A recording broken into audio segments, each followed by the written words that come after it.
İçine bak gör ne gündədir, mazor. Ağlaya əli sabah meytəbə ki, mama ayağımı qırır. Buna dövlət niyə baxmır bu işə?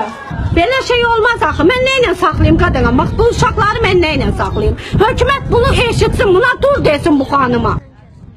Şikayətçi uşaqları ilə birlikdə məktəbdən ayrıldıqdan təxminən yarım saat sonra onun evinə özünü sahə müvəkkili kimi təqdim edən polis nəfəri gəldi.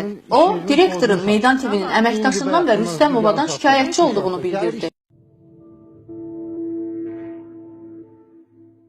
Məktəb direktoru səndən şikayət edir. Nə eləyim? Sən iş rejimi pozmusan. Rejim pozmamışım, çıxsın mənim kimi məlumat versin. Üstümə gəlmə özdə. Siz kim oldunuz? Özünüzü təqdim edin. Baxın. Üstümə gəlmə özdə. Ben sizin zatımı verin. Gəl bura. Gəl bura. Nə eləsən? Qadalıyım oxudusan. Yemənizi gedirəm.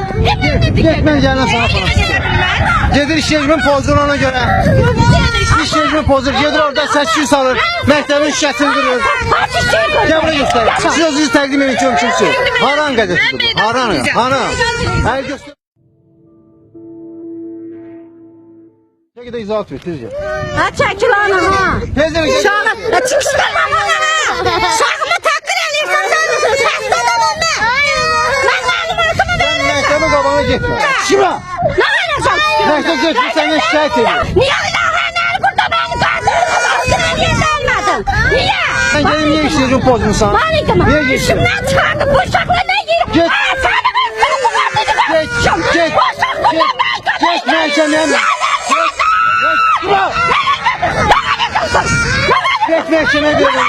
Get məhkəməyə verin. Get. Təhsil Nazirliyi